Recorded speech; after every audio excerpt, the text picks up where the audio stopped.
জিহাদের জন্য কারাগারা তৈরি। নারায়ে তাকবীর। মুসলমান এই আওয়াজ দিলে চলবে না। নারায়ে তাকবীর। হাত নামান। প্রত্যেকটা মুসলমানের দিনে তো মনে করি এখন সোজা মুসলমান হওয়ার সময় আর নাই। এই সময় যাইতেছে এখন বাঁকা মুসলমান হয়ে এখন সোজা হইতে হবে। গজওয়াতুল হিন্দ সামনে, প্রস্তুতি নেন এর জন্য কারাগারা তৈরি। নারায়ে তাকবীর। মুসলমান এই আওয়াজ দিলে চলবে না। নারায়ে তাকবীর। হাত নামান। প্রত্যেকটা মুসলমানের দিলের ভিতরে তামান্না রাখতে হবে জিহাদের জন্য, শহীদি তামান্না রাখতে হবে, আল্লাহর কাছে দোয়া করতে হবে, আল্লাহ তোমার কাছে শহীদি মৃত্যু চাই, শহীদি মৃত্যু চাই। সারা সময় যখনই হাত করবেন, যখনই দোয়া করবেন, আল্লাহর কাছে দোয়া করবেন, আল্লাহ আমার মৃত্যুটা যেন শহীদি মৃত্যু হয়। পারবেন না ইনশাআল্লাহ? এটা হইলে লাভ কি হবে জানেন? ছোট্ট একটা লাভের কথা বলি। আপনার দিলের ভিতরে যদি এটা আসে আমি শহীদি মৃত্যু তামান্না করি, তাহলে আপনার থেকে আস্তে আস্তে অন্যায় দূর হতে থাকবে। ন্যায়ের চিন্তা আপনার বিবেকের ভিতরে ঢুকবে, অন্যায় আপনার থেকে বের হতে থাকবে।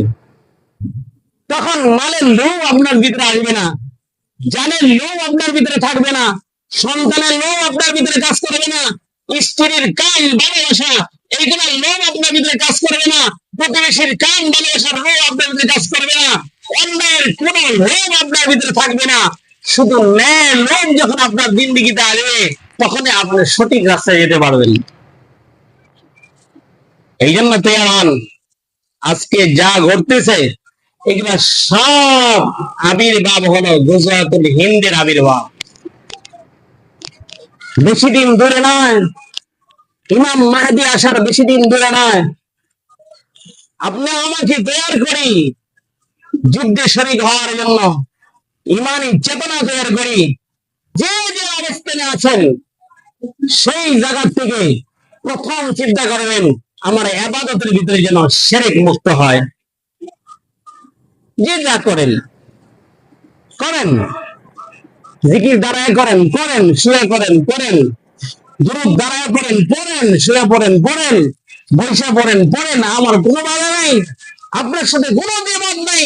কিন্তু আমার দাবি হলো আপনার কাছে কোন শিরক যুক্ত ইবাদত করতে পারবেন না, শিরক মুক্ত ইবাদত আপনার করতে হবে। কথা ঠিক নেই? এইভাবে যদি আমরা সামনে আগাই তাহলে আশা করতে পারি এই বাংলাদেশের সার্বভৌমত্ব আমরাই নিয়ন্ত্রণ করতে পারবো ইনশাআল্লাহ। আমাদের দ্বারাই সম্ভব। আর যদি এইটা না হয়, সঠিক চিন্তা চেতনা যদি না আসে, তাহলে ভারতের দালালি ছাড়া, পার্শ্ববর্তী দেশের দালালি ছাড়া আর কোন রাস্তা সে খুঁজে পাবে না। কথা ঠিক কিনা? এই জন্য তৈয়ার বাংলাদেশের হামলা করতেছে, পরে দেন না পার্শ্ববর্তী দেশ চাইছে কি আর হইতেছে কি? ওদের তো মাথা নষ্ট করে। দেশের ভিতরে চাইলাম কি আর 5 আগস্টের পরে হইতেছে কি? আল্লাহু আকবার। এটা এমনি হয় নাই।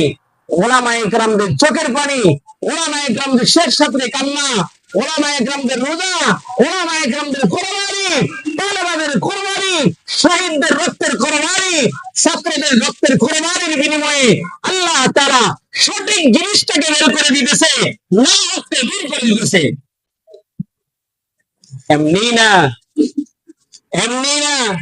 শাপলা চত্বরের রক্তের কোরবানির বিনিময় আজকে 5 আগস্ট ছাত্রদের রক্তের বিনিময়, আজকে তলাবাদের রক্তের বিনিময়, মুসলমানদের সন্তানদের রক্তের বিনিময় আজকে আল্লাহ তাআলা দেশের সব কিছুকে অন্যায়কে প্রকাশ করে দিতেছে, ন্যায়ের রাস্তাটাকে ওপেন করে দিতেছে।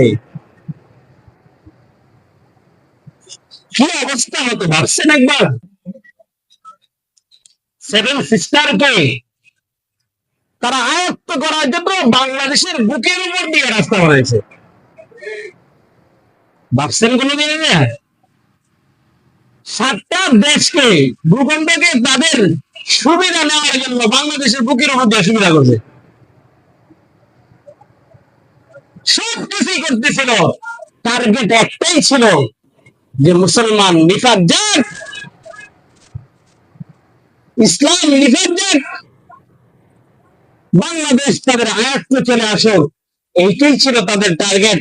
আল্লাহ তাআলা আপনাদের কোরবানির বদলতে যেহেতু এনে দিছে, এটাকে গনিমত মনে করে এইটা রক্ষার জন্য প্রত্যেকটা মানুষের দিনের ভিতরে এই তামান্না রাখতে হবে, এই দেশকে রক্ষার্থে জান দেওয়ার প্রয়োজন, জান দিতে তৈয়ার, মাল দেওয়ার প্রয়োজন, মাল দিতে তৈয়ার, যা যা প্রয়োজন সব কিছু দিতে তৈয়ার আছি না ইনশাআল্লাহ।